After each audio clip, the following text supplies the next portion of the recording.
Avec la fête du baptême du Seigneur, la liturgie conclut le cycle de Noël et de l'Épiphanie, c'est-à-dire le temps de la manifestation de notre Seigneur Jésus-Christ.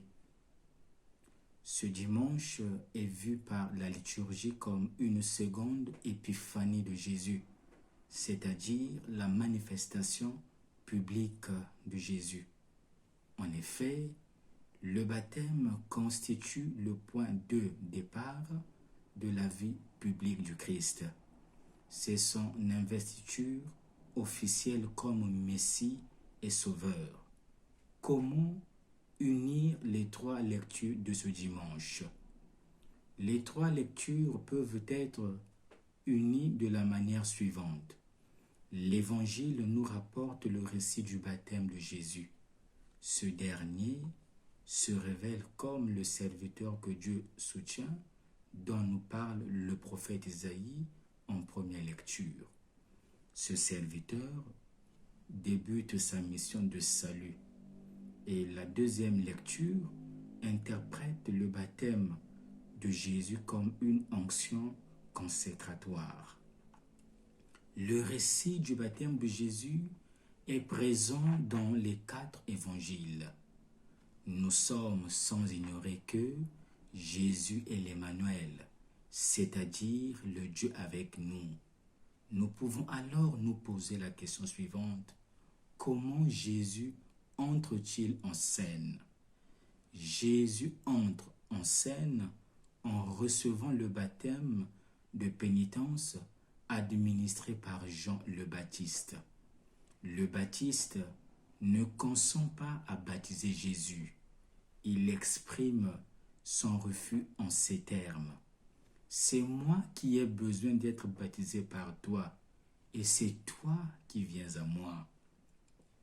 Comment peut-on expliquer cette réticence de Jean le Baptiste? En effet, Jean-Baptiste avait annoncé un Messie vengeur et triomphateur. À ses yeux, il est donc impensable que Jésus se fasse baptiser par lui. Jean est en crise. Il ne comprend pas l'initiative de Jésus. Quel choc! Celui qui baptise dans l'Esprit Saint se soumet au baptême de pénitence de Jean le Baptiste. Voilà une nouveauté. Le geste de Jésus a de quoi nous interpeller. C'est une bonne leçon pour nous qui tenons tant à être valorisés, estimés, évalués et aspirons à gravir les échelons de la carrière sous prétexte de posséder beaucoup de talents, parfois réels, presque toujours vantés. Nous devons cesser de vouloir frimer. Nous devons reconnaître que nous sommes loin d'être fidèles à la mission. Jésus, chers frères et sœurs, ne revendique pas son rang de Messie. Au contraire, il se soumet au baptême de conversion. Lui qui est sans péché, il se mêle à la foule des pécheurs.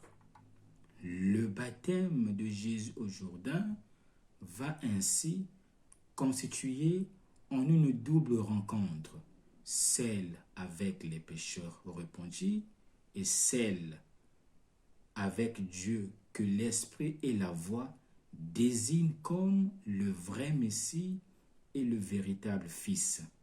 Celui-ci est mon Fils bien-aimé en qui je trouve ma joie. En fait, Matthieu a également retouché la tradition sur la voix céleste. Au lieu de « c'est toi mon Fils bien-aimé » de Marc et de Luc, Matthieu dit « celui-ci est mon Fils bien-aimé en qui je trouve ma joie ». La parole ne s'adresse plus à la personne concernée, mais à d'autres. Nous sommes confrontés à la proclamation de Jésus par Dieu, à l'Église, au monde et à chacun de nous. Matthieu veut amener sa communauté à écouter la voix céleste. La proclamation de la voix divine dans le baptême de Jésus a son parallèle dans le premier chant du serviteur de Yahvé dans la première lecture. Ce texte prophétique présente la mission du serviteur de Dieu. Les exégètes voient en ce personnage une préfiguration du Christ et le contenu de la mission du Christ sera d'exercer le droit et la justice. Visiblement, l'évangéliste Matthieu s'est inspiré de ce beau texte d'Isaïe pour éclairer le sens du baptême de Jésus.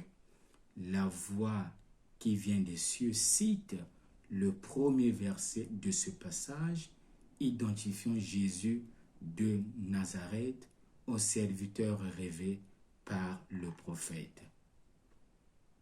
Que nous révèle concrètement cette voix du ciel? Comment comprendre cette théophanie? Cette théophanie nous révèle 4 choses. La première, qui est Jésus? Jésus est le Fils bien-aimé du Père. Au baptême, se révèle réellement son identité. Il est le Messie. Deuxième chose, cette théophanie nous parle de Jésus. Jésus se fait solidaire des hommes. Troisième chose, cette théophanie nous dit ce qu'est l'homme.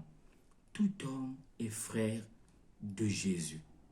Quatrième chose, cette théophanie nous rappelle aussi notre propre baptême.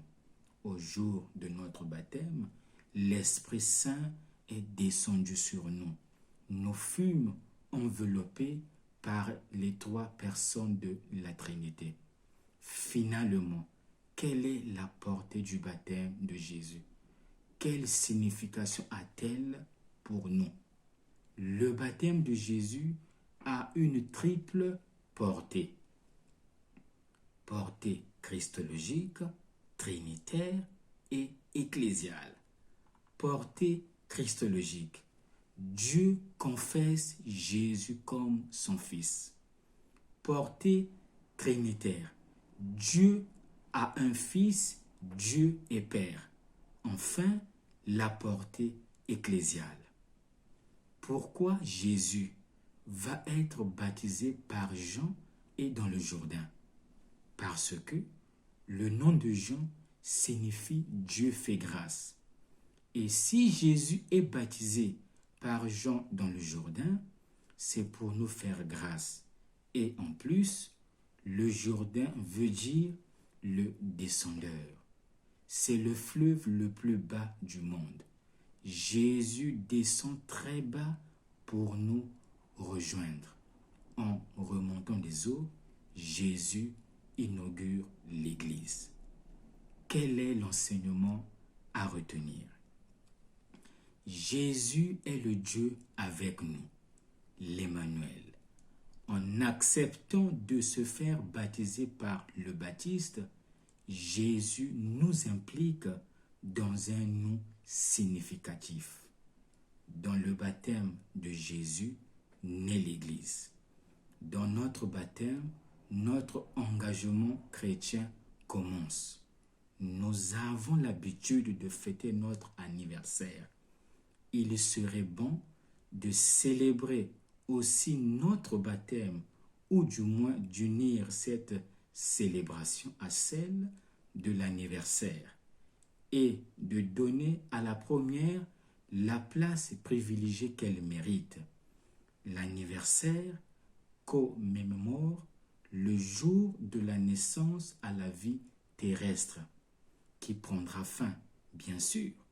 Le baptême, le jour de la naissance à la vie divine qui ne prendra pas fin. À quoi nous convie ce dimanche? Ce dimanche consiste à vivre son baptême. Le baptême est notre registre ecclésial. Il fait de nous des enfants de Dieu. Il nous donne un nom, celui de chrétien. Il nous donne un nom de famille, celui de catholique, qui exige obéissance, une vocation et une mission que nous ne pouvons pas abandonner. La deuxième invitation consiste à redécouvrir et de témoigner de notre baptême. Le baptême est une vie à transmettre, une lumière à communiquer. Que transmettons-nous dans notre entourage? Que nous reste-t-il à faire? Il ne nous reste plus qu'à conjuguer le verbe redécouvrir. Redécouvrons notre baptême en demandant au Seigneur de faire de nous des chrétiens authentiques. Que le Seigneur nous bénisse et qu'il nous protège au nom du Père et du Fils et du Saint-Esprit. Amen.